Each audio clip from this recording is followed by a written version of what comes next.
एक पंडित जी थे, वो नहाने गए सवेरे सवेरे। पहले तालाबों में नहाते थे लोग, उनके यहाँ तालाब था। तभी वहीं पर तालाब में एक धोबी था, कपड़े धुल रहा था। राजा का धोबी है, तो राजा का धोबी तो थोड़ा रहेगा ना घमंड, भाई मैं राजा का, प्रधानमंत्री का ड्राइवर प्रधानमंत्री से ज्यादा घमंड में रहता है, मैं प्रधानमंत्री का ड्राइवर हूं भाई। गुरु तो गुड़ चेला शक्कर हो गया।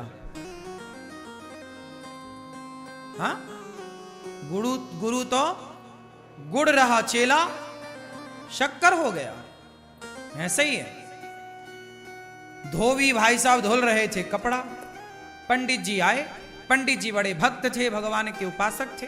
आए, रोज नहाने आते थे, आज भी नहाने आए। अच्छा, उनका नियम था नहाने के बाद सूर्य भगवान को, पहले के लोग नदियों में जाए ना तो नदियों में ही जल चढ़ा देते थे, तालाब में जाए तो तालाब में ही सूर्य भगवान की तरफ मुंह करके सूर्याय नमः आदित्याय नमः भौमाय। जब पंडित जी जल चढ़ाने लगे तो धोबी ने कपड़ों को जोर जोर से पीटना स्टार्ट किया। तो जो कपड़ों का गंदा छीटा जल था, छीट नहीं पड़ते, कपड़ों का निकलता है, वो गंदा पानी पंडित जी की अंजलि में जाके गिरा, हाथ में, और उसी से वो सूर्य भगवान को अर्घ दे रहे हैं। तो सूर्य अर्घ में उस जल में वो कपड़ों का धौमन गिर रहा था, गंदा पानी। जबकि धोबी को चाहिए ये था कि जब कोई जल चढ़ा रहा है तो जरा 1 मिनट के लिए भैया रोक लो कि जल पूरा हो जाए। पंडित जी तो जल चढ़ाते रहे, पंडित जी भी ना रुके, वो अपना जल चढ़ाते रहे, सूर्याय नमः आदित्य, पानी गंदा पड़ता रहा। ये दृश्य भगवान ने देखा। भगवान नारायण लेटे लेटे देख रहे हैं, अरे बड़ा गलत कर रहा। सुदर्शन को आदेश दिया, सुदर्शन जाओ जाओ धोबी का सिर काट के लाओ। सुदर्शन चले धोबी का सिर काटने। जब तक सुदर्शन भगवान पहुंचे तब तक पंडित जी की पूजा हो गई पूरी, और जो पूजा पूरी हुई पंडित जी ने बोला, क्यों रे नालायक, मैं पूजा कर रहा था तुझे दिखाई नहीं पड़ रहा, 2 मिनट रुक नहीं सकता, गंदा पानी डाल रहा। अब पंडित जी जो लड़ाई शुरू की है। धोबी बोला, मैं कम हूं क्या, मैं क्यों काम रोकूं, तुम दूर नहीं जा सकते उस वाले घाट में, तुम्हें भी यहीं आना था। अब सुदर्शन भगवान को आदेश क्या मिला था, भगवान ने क्या बोला, सुदर्शन से जाओ धोबी का सिर काट के आओ। अब सुदर्शन जी आए तो वहां तो लड़ाई चल रही थी पंडित जी में और धोबी में।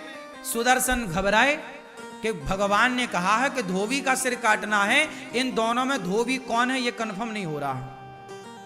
सुदर्शन वापस चले गए। भगवान ने पूछा, हो गया सिर काटने का काम? अरे प्रभु ये तो बताओ कि उन दोनों में धोबी कौन है। धोबी तुम्हें नहीं पता?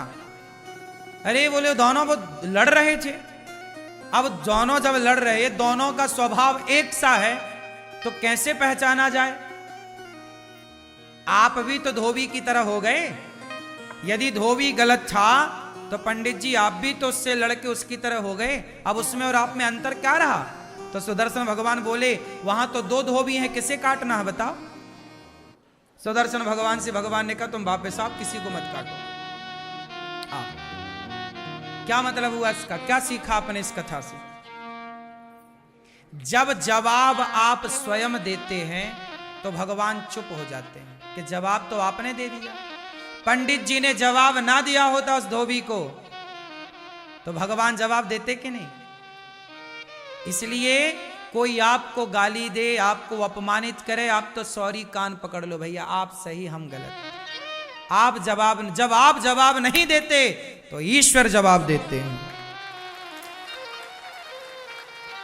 और आप जवाब दे देते हैं तो भगवान ठंडे पड़ जाते, भैया तुम ही निपटो सुलझो, फिर हमें काहे, तुम कर लो।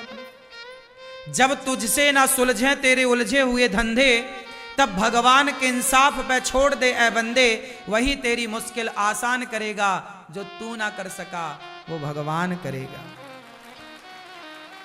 जो आपसे नहीं होता ना वही भगवान करते हैं। इसलिए जवाब मत दो। क्यों मेरी मां? जवाब ना देना चाहिए। मैं केवल सुना नहीं रहा हूं कथाएं, मैं इन सब पे अमल भी करता हूं, इसलिए तुरंत एक वीडियो बना के डाल देता हूं। सॉरी शक्तिमान, कोई भी बात हुई, हाँ, क्षमा बहुत बड़ा हथियार है ये क्षमा। जो तलवार नहीं काट सकती ना, वो क्षमा की तलवार काट देती है। क्यों जी, बात सही है। दुशासन ने द्रौपदी से क्षमा मांग ली होती, दुर्योधन ने द्रौपदी से क्षमा मांग ली होती कि मैंने तेरे कपड़े उतारे द्रौपदी, गलती हो गई, क्षमा। एक क्षमा मांग ली होती दुर्योधन ने, तो क्या महाभारत होता? बच जाते ना लाखों लोग कटने से। हाँ, ये जो क्षमा की तलवार है ना मेरी मां, ये लोहे की तलवार से ज्यादा शक्तिशाली है या नहीं? कितने लोग मानते हैं इस बात को कि ये सॉरी की तलवार, क्षमा की तलवार बहुत सारी तलवारों को उठने से रोक देती है। हाँ या ना? समझ लेना मेरी मां। इसलिए झगड़ा होगा ही नहीं यदि आप मेरी बात मानो तो। कोई झगड़ा नहीं, छुट्टी। तो पति को रोज एक सॉरी बोलो, पत्नी को रोज एक सॉरी बोलो, और सास को 2 बोल दिया करो, बड़ी है ना।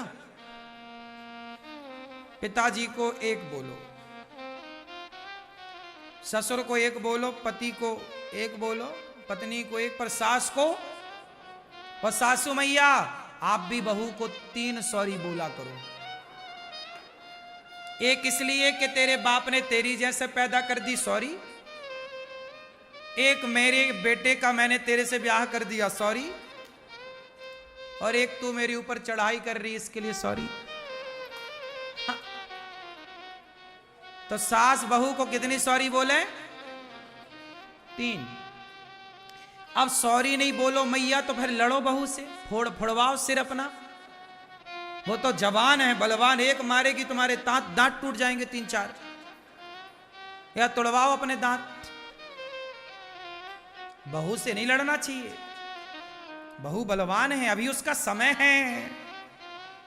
अभी बहू का क्या है? जवानी है, समय है, रुतबा है। जब ये खुद बूढ़ी होगी तब अक्कल आएगी इसे। जवानी अंधी होती है, मैंने सुना है। ये बात सही है कि गलत है? क्या होती है जवानी? क्या होती है? क्यों भैया, जवानी क्या होती है? हाँ, इसलिए अंधी जवानी में उन्हें दिखता ही नहीं कि माँ भगवान होती है, पिता भगवान होता है। काश वो आंखों की पट्टी हटती तो माता पिता में भगवान नजर आते, फिर भला कोई जवान बच्चा, बहू या बेटा अपने बूढ़े माँ बाप का सम्मान क्यों ना करता, अपमान क्यों करता? अंधा है इसलिए तो बाप में भगवान नजर नहीं आया। जवानी है ना साहब, खून गर्म है, अंधी है। इसलिए सास को कहती है बुढ़िया ज्यादा बोल मत,